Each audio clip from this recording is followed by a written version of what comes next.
Hey there everyone, it's GM Guru and welcome back to a brand new indie game devlog. Hope you guys have had an absolutely amazing Christmas period and over the new year. In this week's devlog I've actually got some really cool stuff to show you. I've been working on it for around the past 2 weeks because if you noticed I didn't actually upload. So, it has been a while since I uploaded a video, about 4 months to be exact. And I bet the question on everyone's mind is, have I been working on my game behind the scenes? And the answer is, no. Am I going to sit here and give you a 10-minute explanation video on why I've been away? No, but I am here today because I do have some pretty cool things that I have actually been working on recently in the past week or so on my game, and I thought, you know, since I'm working on it, I may as well share it with you guys. So without further ado, let's go!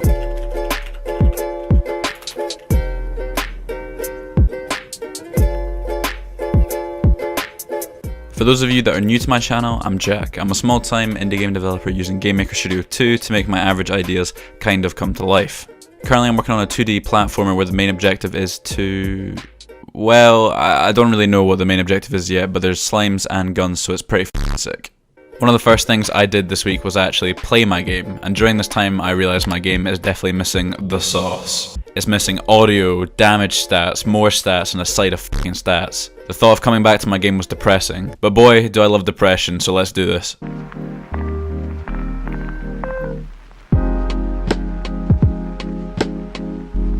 Now what's the first thing you want to work on when you start working on your game again? Ah yes, room transitions. Basically, before I introduced these new changes, I was super lazy, and I know, before you say me, a super lazy game developer, definitely not, I would never do such a thing.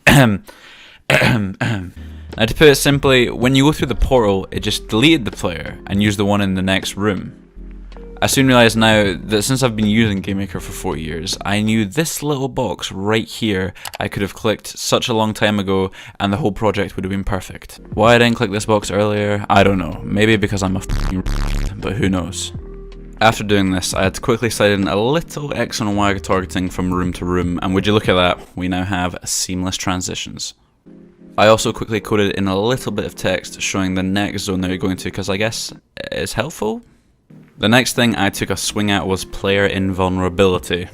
I wanted it where you could have a small grace period after taking damage from an enemy, and to do this I quickly coded in some alarm functions to check if the player had recently been taking damage from an enemy, and by doing this I could then decide if the player had to take damage or not from the enemy.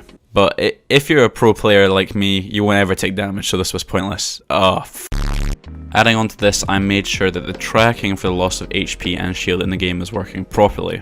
The slime currently only does 1 damage to both the shield and the HP, but I may develop on this in the future with some bigger boys doing some more damage to the player, maybe in like a boss fight or the golem that we saw in previous episodes.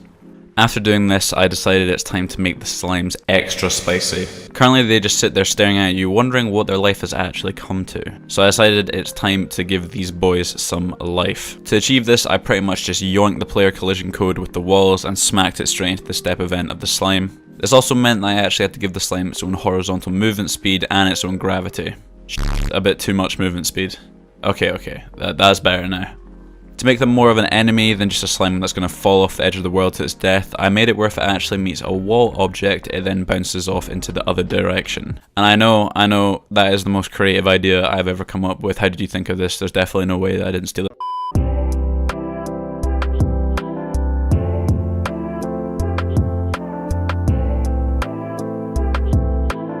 Next up on the list is Critical Strike. I decided that I wanted to rework the weapons and their damage. Each weapon now has its own minimum damage and a maximum damage. I then went onto YouTube searching around if there was an obvious critical strike system that I was missing out on. Because honestly, at this point my mental capacity of being able to do basic mask is pretty much non-existent. Luckily, one indie, a fellow GameMaker Studio user, had made a tutorial on this, so I'll be borrowing his code for this project. But definitely go check him out, I'll leave the link in the description. He does some pretty sick shit over on his channel, so go and check him out. Now after kindly borrowing his code, I slapped that into the bullet collision with the slime, and boom, we now have a critical strike system working hella nice.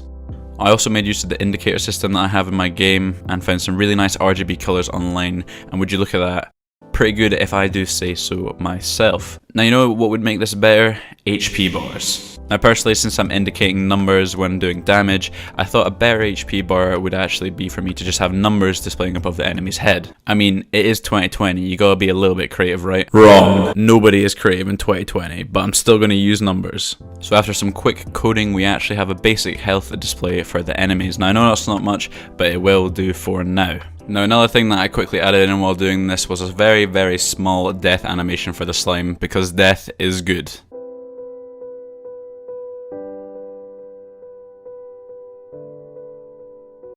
To achieve this, I just made it where that if the slime was under 0 HP, the image alpha of the object starts to disappear, and when it hits 0, it slowly fades out. Now I know it's nothing special, and I will definitely take a look at the Game Maker particle system, because I know that there's so much that you can do to make my game look pretty epic. But for now, this small animation just adds a little effect to it instead of just the slime instantly disappearing off the screen, so I think it's good for now. I also realised while working through my game I'm a pretty messy so it's actually going to be some time spent to clean up some code and make it look a lot nicer. By cleaning up the code, I've now actually been able to make a weapon system a little bit more easier, so if I want to add more guns into the future, I literally just have to copy and paste and slap in a bit of code, and boom, we now have a new gun. As for new guns in the future, I'm thinking maybe like a bow. I feel like if I could get a bow in by the next devlog, that'd be pretty cool with some physics, so it actually falls instead of just firing in a straight line. Otherwise, for other ideas for weapons, I'm not actually sure right now, so if you guys have any suggestions for weapons, make sure to go and smash them down in the comments below. I also cleaned up a lot of the collision elements between players because a lot of them were very messy and I was just copy and pasting a bunch of code into different boxes when I could actually just control it all with one collision with something. So yeah, I've turned my project from a very, very messy shithole to something that is actually going to be clean and easy to work in from now on, so I'm kind of glad that I managed to achieve that.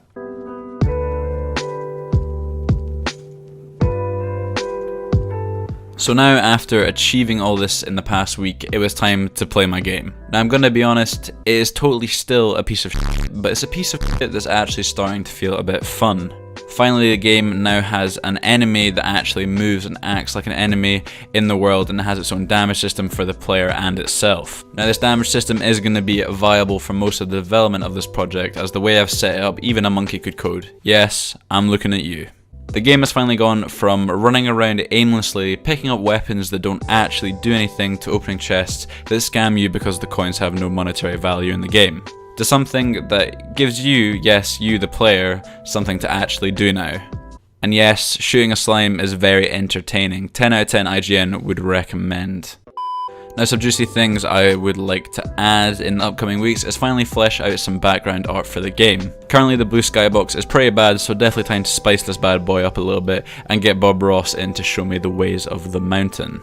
Now this may come as a bit of a task, as I've drawn every asset by myself and would like to keep it that way, but as you can see, they're honestly pretty shit, which probably means that the background art will be pretty shit. But honestly, anything at this point is better than an MS Paint background. Hopefully by the power of the tutorial gods and advice from some pretty epic pixel artists, and I'll be able to start doing some work onto this. Another thing I'd also quite like to add in the game would be an NPC, even just a character with some quality humour like myself, would add a little bit more life to the environment of my game. I might even add a little small quest for you guys where you might get a small achievement or reward if you kill 10 slimes from the NPC. With all this being said, I can finally say my creative push for this project is finally starting to come back. Looking at it and looking at how bad it is actually does make me want to make this a pretty cool game. I mean, I've been working on this video for 3 days now, and the only thing that I want to do is go and work on the game, so that clearly shows how much more invested in it I am now.